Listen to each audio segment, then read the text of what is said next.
November 13th, 1942, 0148 hours, Iron Bottom Sound, Guadalcanal. The searchlight beam sliced through the tropical darkness as Captain Tameichi Hara gripped the bridge rail of destroyer Amatsukaze, watching in horrified fascination as American shells exploded around his ship like a volcanic eruption of steel and fire. They are not aiming. They are simply filling the sky with metal. These words, scrawled hastily in his personal log that night, would capture a truth that defined the Pacific War's outcome before most Japanese officers even recognized it. In the next 35 seconds, USS San Francisco would fire more 5-inch shells than some Japanese destroyers carried for entire missions. The Americans weren't counting rounds. They were creating walls of fire that turned the night into artificial daylight, their gun barrels glowing red from continuous firing.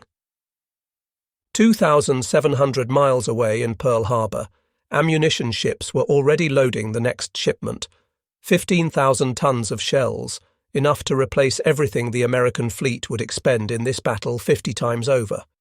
In Tokyo, naval planners were calculating whether they could spare 12 rounds per gun for the next convoy run. The mathematics of defeat were being written in brass casings and cordite, in production statistics that mocked every assumption the Imperial Navy had made about fighting the United States. Captain Hara would survive to become the only Japanese destroyer commander to fight from Pearl Harbor to the surrender, witnessing a transformation that shattered not just ships, but the entire world view of the Imperial Japanese Navy. The awakening had begun 6 months earlier, though few recognized it. On May 7, 1942, during the Battle of the Coral Sea, Commander Takeshi Naito, executive officer of carrier Shokaku, observed something that puzzled him deeply. American cruisers and destroyers had maintained anti-aircraft fire for 4 continuous hours, never seeming to pause or conserve ammunition. Each American destroyer, he would later testify to interrogators, appeared to carry more anti-aircraft ammunition than our entire destroyer division combined. The observation seemed impossible. Japanese doctrine, refined over decades, assumed that all naval powers faced similar ammunition constraints. The Type 96 25mm anti-aircraft gun, Japan's standard light AA weapon, came with strict firing protocols. Hold fire until aircraft reached 800 meters. Fire short bursts of 3 to 5 rounds, cease fire immediately when the target passed optimal range. Not because this was tactically sound, but because ammunition reserves couldn't support any other approach. Lieutenant Commander Masatake Okumiya, aboard carrier Ryujo, had trained his gunners relentlessly on these principles.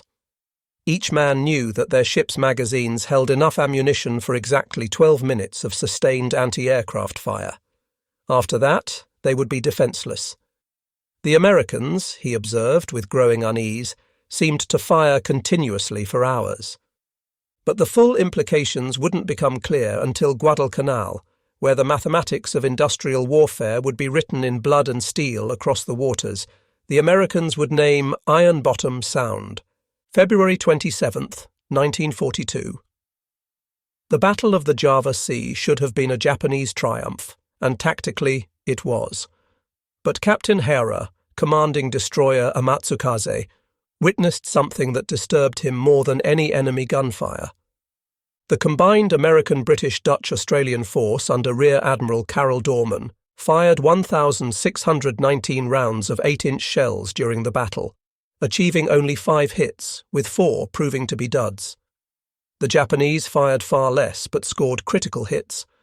Yet Hara noticed something troubling in his after-action report. The Allied ships never stopped firing, never seemed concerned about ammunition expenditure, maintained rates of fire that would have exhausted Japanese magazines in the first hour. They fired as if they had unlimited shells, Hara wrote in his memoir published decades later. Poor gunnery, yes, but such wealth of ammunition that accuracy became secondary to volume. The Japanese victory was complete, 2 Allied cruisers and 3 destroyers sunk. But in the wardroom afterward, Hara overheard a disturbing conversation. Lieutenant Yoshida, his gunnery officer, was calculating ammunition expenditure. "Captain, we used 40% of our main battery ammunition, if the battle had continued another 2 hours." Hara silenced him with a look. But the arithmetic was clear. The Amatsukaze had started with 2,000 rounds of 5-inch ammunition. In one battle, they'd used 800. The destroyed Allied cruiser HMS Exeter, according to survivors they'd rescued, had fired over 1,500 rounds from her 8-inch guns alone, more than most Japanese heavy cruisers carried total. August 7th, 1942. When the Americans landed on Guadalcanal, the Imperial Navy's response revealed the ammunition crisis in stark terms. Vice Admiral Gunichi Mikawa's striking force, racing south from Rabaul, carried enough ammunition for exactly one night battle. Not as a tactical choice, but because that was all that existed in Rabaul's magazines. The Battle of Savo Island on August 9th seemed to vindicate Japanese tactics. In 33 minutes, Mikawa's force sank 4 Allied heavy cruisers, killing 1,077 sailors. The Japanese lost 0 ships, but hidden in this tactical masterpiece was strategic catastrophe. Commander Toshikazu Omai, Mikawa's operations officer, would later admit to American interrogators, "We withdrew immediately after the battle not from fear of air attack, as you believed, but because we had exhausted most of our ammunition. We had nothing left for a second engagement." The American transports, defenseless and loaded with supplies, were spared because the Japanese literally couldn't afford to shoot at them. Japanese forces had fired 471 rounds total, achieving 10 hits, a 2.1% hit rate that would later be criticized as wasteful by Tokyo. Meanwhile, at Pearl Harbor, Captain William Poco Smith was overseeing the loading of ammunition ship USS Rainier. Her cargo manifest for this single voyage, 5,000 tons of naval ammunition, including 350,000 rounds of 5-inch shells, 1.2 million rounds of 40mm, 3 million rounds of 20mm. This represented more ammunition than the entire Japanese combined fleet would expend in the next 3 months. The famous Tokyo Express runs, high-speed destroyer missions to resupply Guadalcanal, revealed the ammunition crisis in pathetic detail. On November 30th, 1942, Rear Admiral Raizo Tanaka led 8 destroyers on another supply mission. The cargo manifest, discovered in captured documents, told the story rice, 1,100 drums. Medical supplies, 200 drums. Ammunition, 280 drums. For 15,000 desperate soldiers, less than 300 drums of ammunition. Each drum contained roughly 300 rifle rounds or equivalent weight in other munitions. The entire Japanese garrison on Guadalcanal was surviving on ammunition deliveries that a single American destroyer could expend in 20 minutes of combat. Captain Hara, commanding a Amatsukaze on these runs, wrote bitterly, "We risk 8 destroyers, dozens of lives, tons of fuel, to deliver what the Americans probably waste in target practice." He was more right than he knew. That same day, destroyer USS Fletcher conducted a routine gunnery exercise, expending 127 rounds of 5-inch ammunition, roughly equivalent to half a drum from Tanaka's precious cargo. The numbers were staggering, incomprehensible to Japanese planners who had calculated the war based on their own production capabilities. Naval Ammunition Depot, Hastings, Nebraska, came online in March 1943. Built on 48,000 acres of prairie with 2,200 buildings and 207 miles of railroad track, it employed 10,000 workers at peak production. This single facility produced 40% of the U.S. Navy's ammunition during the war. In its first month of operation, Hastings produced more naval ammunition than all Japanese facilities combined would produce for the remainder of 1943. The facility specialized in 5-inch 38 caliber ammunition, the backbone of American naval firepower. Production rate, 100,000 rounds per month initially, climbing to 300,000 rounds per month by September 1943. Each round was inspected, tested, and shipped with a quality control process that rejected more ammunition than Japanese factories produced. Naval Ammunition Depot, McAllister, Oklahoma, opened simultaneously. Its focus, larger caliber shells and aerial bombs. Monthly production by December 1943. 50,000 16-inch shells, 120,000 8-inch shells, 200,000 5-inch shells, plus 500,000 pounds of aerial ordnance. Peak workforce, 8,600 in 1945. Meanwhile, in Japan, the Kure Naval Arsenal, the nation's premier ammunition facility, struggled to produce 10,000 shells of all calibers monthly. The Toyokawa Naval Arsenal, expanded at enormous cost in 1940, achieved peak production of 35,000 machine guns and 4.5 million rounds monthly, but only by employing 56,400 workers, including 6,000 conscripted schoolchildren aged 12 to 16 in dangerous conditions. June 19, 1944. The Battle of the Philippine Sea would provide the most dramatic demonstration of ammunition disparity in the entire war. Vice Admiral Jisaburo Ozawa had assembled 9 carriers with 473 aircraft for what Japan hoped would be the decisive battle. His opposite, Admiral Raymond Spruance, commanded 15 carriers with 956 aircraft, but more importantly, his task force carried something Ozawa couldn't imagine: virtually unlimited ammunition. Lieutenant Sadamu Takahashi, flying a Zero fighter from carrier Taiho, survived being shot down and later described his approach to the American fleet. The sky turned black with explosions. Not aimed shots, a solid wall of fire. They weren't trying to hit us specifically. They were filling every cubic meter of air with steel.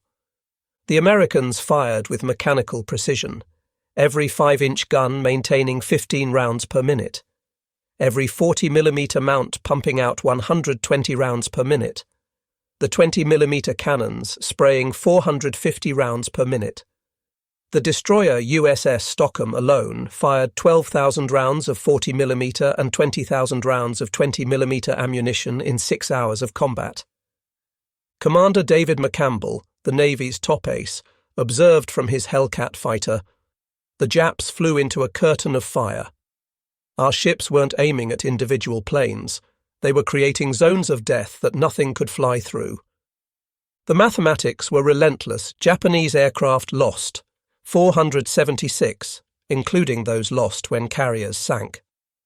American aircraft lost 29. American ammunition expended 200,000 rounds of 5-inch, 500,000 rounds of 40mm, 1.2 million rounds of 20mm.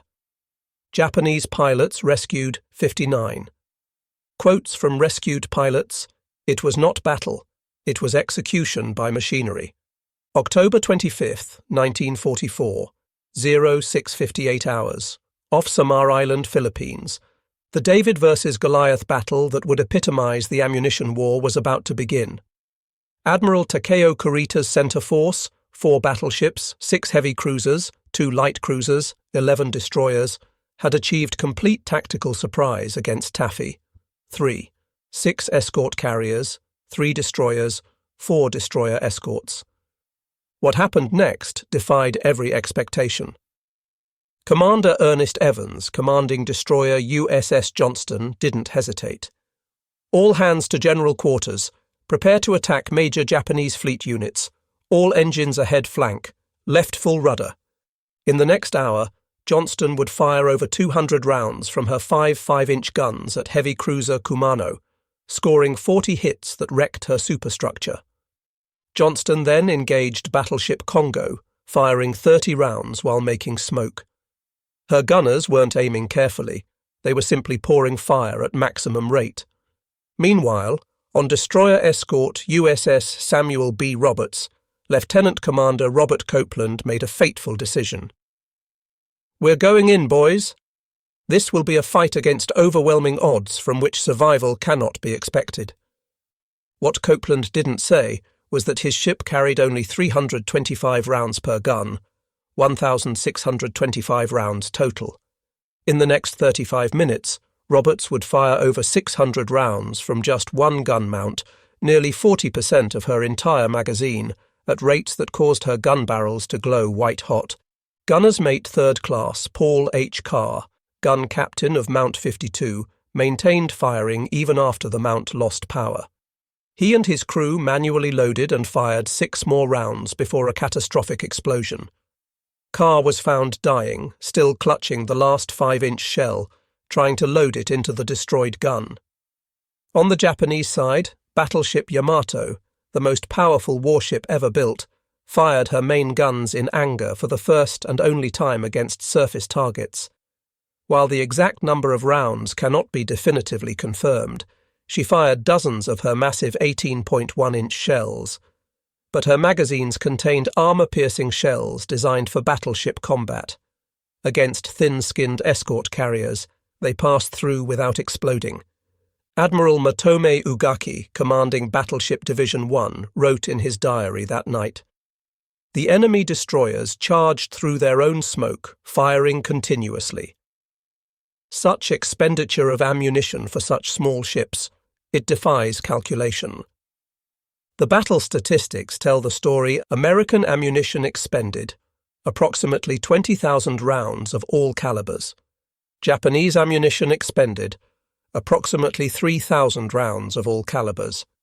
American ships lost, 2 destroyers, 1 destroyer escort, 1 escort carrier. Japanese ships damaged by gunfire, 3 heavy cruisers severely damaged. Result, Japanese withdrawal despite overwhelming superiority. The production war's reality. By late 1944, American ammunition production had reached levels that defied Japanese comprehension. The true scale was staggering. The United States produced 47 billion rounds of small arms ammunition between 1941 and 1945, with 41.4 billion being rifle and pistol ammunition specifically. This was enough, as one general noted, for 10 shots at every person alive on Earth. Monthly production figures for November 1944. United States small arms ammunition, 3.5 billion rounds. 5-inch shells, 1.2 million.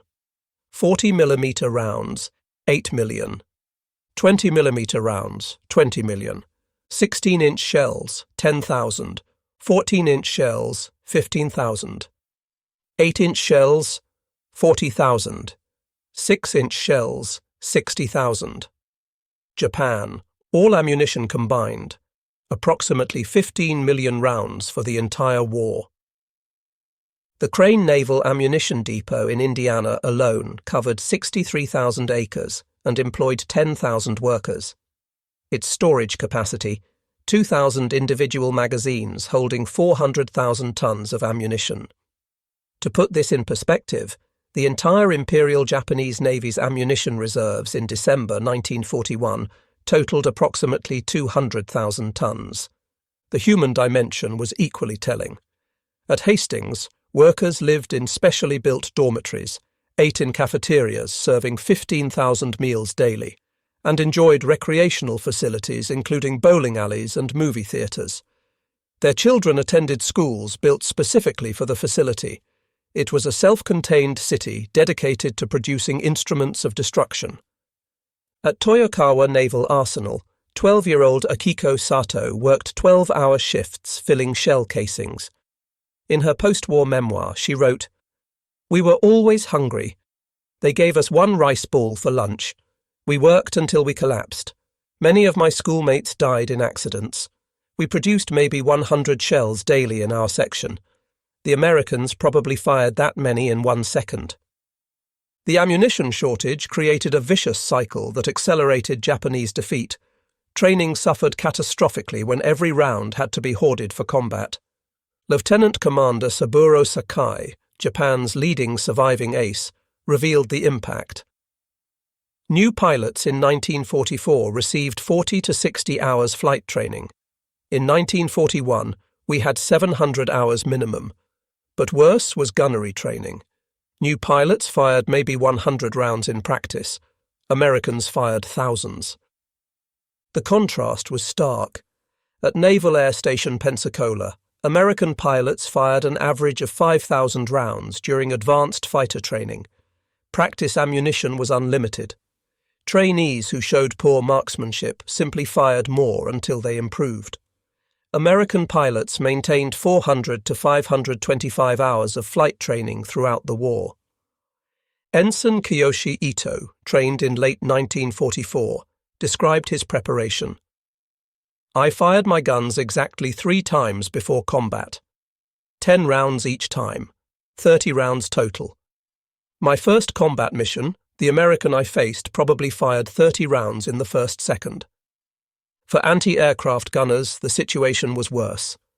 Japanese doctrine required holding fire until aircraft were within 800 meters, point-blank range for aircraft traveling 300 miles per hour. Why? Because at longer ranges, hit probability dropped below 0.5%, making ammunition expenditure wasteful. American gunners trained differently. Seaman First Class Robert Scott, a 20mm gunner on USS New Jersey, recalled, "We fired at everything, sleeves towed by planes, balloons, floating targets. I probably fired 50,000 rounds in training. The first time I saw a Japanese plane, muscle memory took over. I didn't think about ammunition. I just filled the sky with lead where he needed to fly." Task Force 38's logistics train represented a revolution in naval warfare that Japanese planners never anticipated. Service Squadron 10, the fleet's mobile supply force, included 34 fleet oilers, 11 escort carriers for replacement aircraft, 19 ammunition ships, 16 refrigerated stores ships, 8 hospital ships, 12 fleet tugs, 29 destroyer escorts for protection. On July 21 to 22, 1945, Task Group 30.8 conducted what was described as probably the largest single replenishment at sea operation in history, delivering 6,369 tons of ammunition, 379,157 barrels of fuel oil, 1,635 tons of provisions, 99 replacement aircraft, 421 personnel. This single replenishment delivered more ammunition than most Japanese naval bases held in total inventory. Commander Soemu Toyoda, Commander-in-Chief of the Combined Fleet, admitted after the war, "We calculated American consumption based on our own limitations. If we could afford 1,000 rounds for an operation, we assumed they might have 3,000. The reality, they had 100,000, was beyond imagination." April 6, 1945. Operation 10 Go, the suicide sortie of battleship Yamato, provided the war's most poignant demonstration of ammunition disparity. Yamato sailed with 1,170 rounds for her 9 18.1-inch guns, 130 rounds per gun, essentially a full load. Additionally, she carried 1,629 rounds for her 6.1-inch guns and 13,500 anti-aircraft rounds. This represented every suitable shell available in Japan. Her secondary batteries carried 60% of normal ammunition load. Her anti-aircraft guns had enough for 12 minutes of sustained fire. Captain Kosaku Aruga addressed his crew. "We sail with enough ammunition for one battle. There will be no resupply. Use every round wisely." On April 7th, Yamato faced 386 American aircraft in waves. The first wave reported, "Target is throwing up tremendous AA fire." By the third wave, AA fire noticeably decreased. By the fifth wave, "Target A fire sporadic." Ensign Mitsuru Yoshida, one of Yamato's few survivors, described the final moments. The 25mm guns fell silent first. No ammunition. Then the 127mm guns. Finally, even the main battery had nothing left. We were a 70,000-ton target. Nothing more. Meanwhile, the American carriers launching these strikes had been replenished just 72 hours earlier.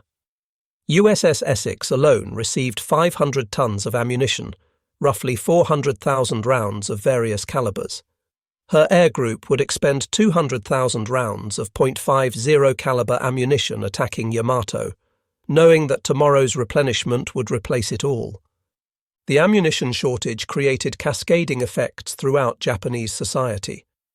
By 1944, copper shortage, critical for shell casings, led to collection drives that confiscated temple bells, some dating to the 8th century. Bronze statues, including national treasures, were melted down. Household items from pots to door handles were requisitioned. Japan melted 45,000 Buddhist temple bells for munitions between 1937 and 1945, representing 90% of all temple bells in the nation. Each bell, weighing hundreds of kilograms and composed of 85% copper and 12 to 15% tin, was especially valuable for shell casings. 13-year-old Yukiko Tanaka recorded in her diary, "They took our school bell today for ammunition." Teacher Yamamoto cried. He said the bell had rung for 200 years. How many shells will it make? How many seconds will those shells last in battle? The answer was heartbreaking. The typical temple bell, weighing 500 kilograms, yielded enough brass for approximately 2,000 small-caliber shell casings. An American destroyer's 40mm mount could fire that many rounds in 16 minutes of combat. Worker conditions at Japanese arsenals deteriorated catastrophically. At Toyokawa Naval Arsenal, accident rates reached 15% monthly by 1945. Exhausted child workers handled dangerous explosives with minimal training. On August 7, 1945, a B-29 raid destroyed the facility, killing 2,477 workers, mostly teenagers. Contrast this with American worker Mary Roberts, who assembled shells at Hastings. "We worked 8-hour shifts 5 days a week, good pay, $1.20 an hour, hot meals in the cafeteria. They showed movies every Friday. We knew we were winning the war, one shell at a time." American tactics evolved to exploit their ammunition advantage, while Japanese tactics increasingly reflected desperate conservation.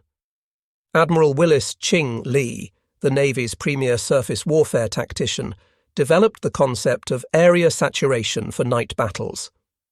Rather than carefully aimed shots, American ships would fill entire zones with shells, making evasion impossible.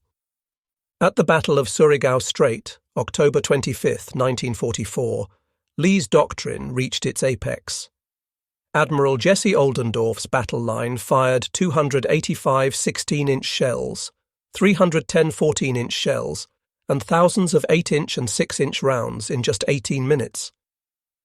The Japanese battleships Fuso and Yamashiro, sailing with reduced ammunition loads to conserve weight, managed to return less than 100 rounds total before being obliterated. Lieutenant Commander Tokuno Horishi, one of Yamashiro's few survivors, described the experience. "Shells fell like rain. Not aimed at us specifically, they simply filled the strait with explosions. We fired back into the darkness, but for every shell we sent, 50 came back." Japanese tactics, conversely, became increasingly desperate. The special attack, kamikaze units represented the logical endpoint of ammunition shortage. When conventional weapons become too precious to expend, the weapon becomes the human himself. Vice Admiral Takejiro Onishi, creator of the kamikaze corps, admitted privately, "We resort to body crashing because we lack the ammunition for conventional attack. One pilot, one plane, replaces hundreds of shells we don't have." American codebreakers reading Japanese naval messages gained insights into the ammunition crisis that shaped strategic planning. A decoded message from December 1944 revealed, "Combined fleet ammunition status, 16-inch 15% of required minimum, 14-inch 22% of required minimum, 8-inch 18% of required minimum, 5-inch 31% of required minimum. Anti-aircraft, critical shortage all calibers." Admiral Chester Nimitz, reading this intelligence, remarked to his staff, "They're a boxer with no punch left. We just keep hitting until they fall. American planners began deliberately planning operations to force Japanese ammunition expenditure. Feint attacks, harassment raids, and probing actions were designed not necessarily to achieve tactical objectives, but to drain Japanese magazines. Commander Joseph Rochefort, the legendary cryptanalyst, noted, "We could predict Japanese operations by their ammunition requisitions. When they requested resupply, we knew they couldn't fight for at least 2 weeks. We owned the timing of every battle." American submarines devastated Japanese ammunition transport, creating critical shortages throughout the empire. The numbers were staggering. Japanese ammunition ships sunk 147. Tonnage of ammunition lost, approximately 500,000 tons. Percentage of ammunition shipments lost, 55%. Lieutenant Commander Dudley Mush Morton, commanding USS Wahoo, sank ammunition ship Fukuei Maru in January 1943. The explosion was visible 40 miles away. That single ship carried more ammunition than the entire Rabaul garrison would receive for the next 3 months.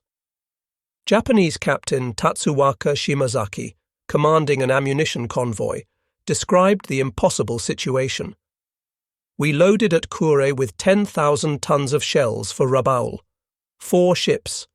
By the time we arrived, 2 ships were sunk, 1 damaged. We delivered 2,000 tons.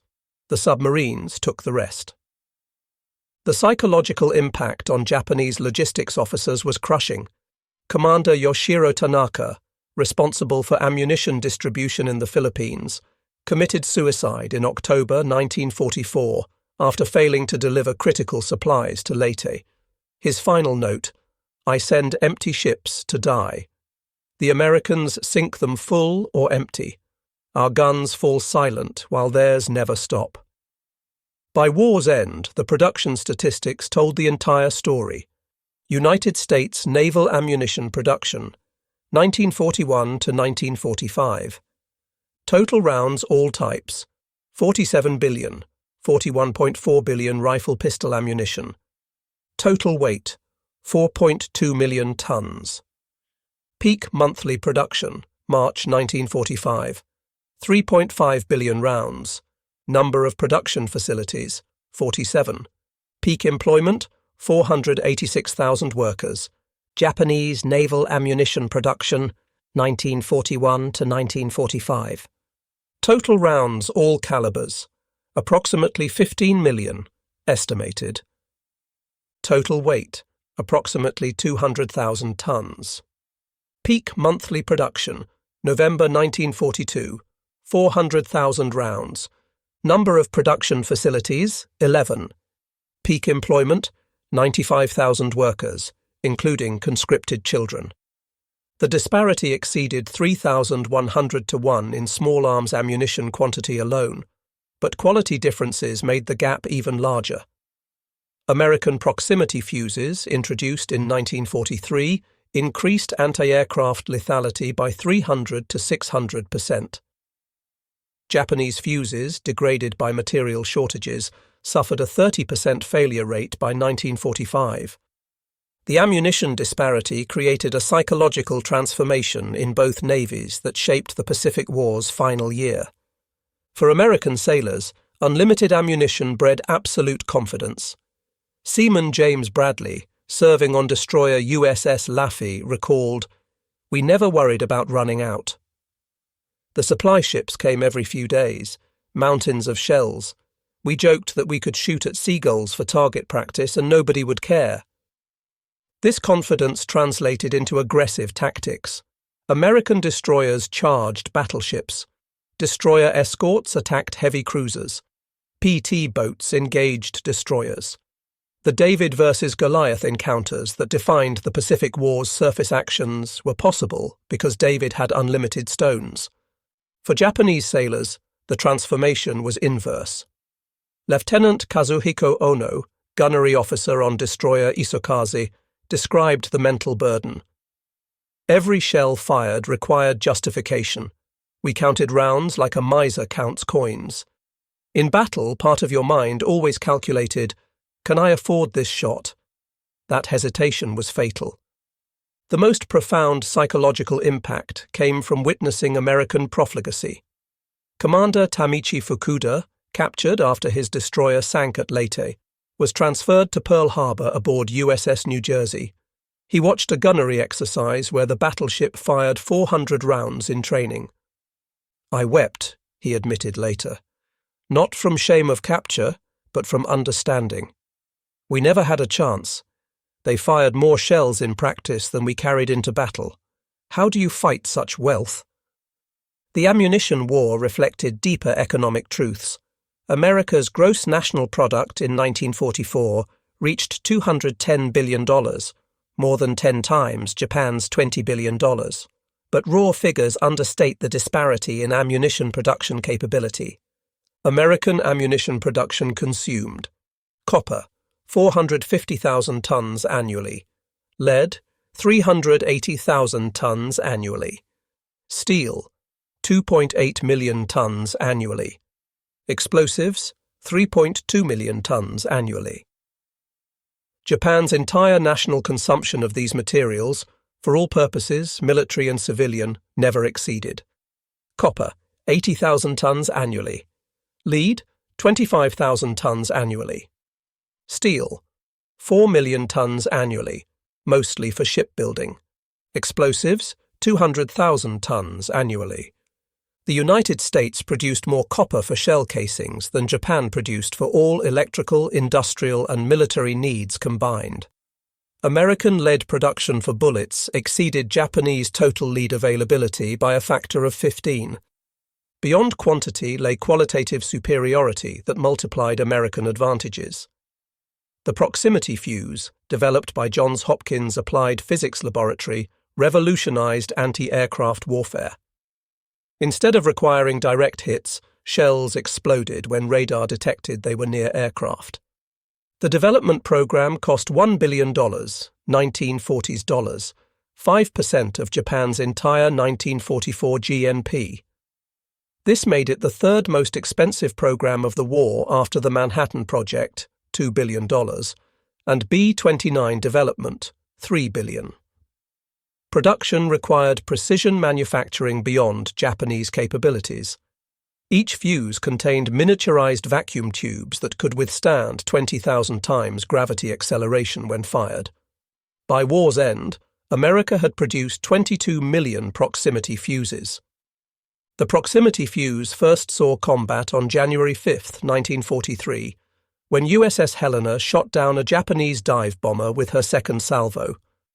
The technology improved anti-aircraft effectiveness by 300 to 600%. Admiral Kiyoshi Hasegawa, observing proximity-fused shells in action during a 1945 raid, reported, "The American shells explode by magic, knowing when they approach our aircraft. Each explosion is perfectly placed. This is not warfare, it is witchcraft by mathematics." Fire control systems showed similar disparity. The Mark 37 gunfire control system, standard on American destroyers, incorporated gyroscopic stabilization, automatic radar tracking, mechanical ballistic computation, electric servo drives, remote power control. This system allowed accurate fire in any weather, day or night, at maneuvering targets. Cost per system, $500,000. More than the entire annual ammunition budget for a Japanese destroyer squadron. Japanese fire control remained largely manual, dependent on optical rangefinders useless in poor visibility. Captain Toshiro Miura admitted, "We aimed by eye while they aimed by machine. We guessed while they calculated. Every American shell was directed by mathematics we couldn't match." The ammunition disparity produced remarkable survival statistics that defied conventional military wisdom. American destroyer USS Lafay survived 22 kamikaze attacks on April 16, 1945, largely because her guns never fell silent. In 80 minutes, Lafay fired 345 rounds of 5-inch, 11,000 rounds of 40mm, 20,000 rounds of 20mm. Her gunners shot down 9 aircraft definitively, damaged 4 more that crashed elsewhere. Despite taking 4 bomb hits and 6 kamikaze strikes, Laffy survived because her defensive fire degraded most attacks before impact. Contrast destroyer Yahagi sunk escorting Yamato. Her anti-aircraft ammunition exhausted after 45 minutes, she could only maneuver helplessly as American aircraft attacked unopposed. 7 torpedo and 12 bomb hits later, she capsized. The cruiser USS Helena's ammunition expenditure deserves special attention. Throughout her career from December 1941 to July 1943, Helena fired a total of 10,639 rounds, 3,460 rounds of 5-inch and 7,179 rounds of 6-inch ammunition. This wasn't from a single battle, but cumulative across all her engagements, including Pearl Harbor, Guadalcanal naval battles, and Kula Gulf, where she was sunk. Helena earned the nickname Machine Gun Cruiser for her rapid-fire tactics. At the naval battle of Guadalcanal on November 13, 1942, she fired so rapidly that Japanese observers thought she was equipped with automatic 6-inch guns, which didn't exist. Her rate of fire exceeded what Japanese doctrine considered physically possible. Captain Hara's observation that Americans fired without thinking, while Japanese counted every round, captured more than tactical difference. It revealed the war's fundamental nature. This was not conflict between comparable powers temporarily advantaged or disadvantaged. This was industrial civilization crushing pre-industrial ambition. The final statistics are overwhelming. American ammunition expended, 47 billion rounds total, 41.4 billion rifle-pistol.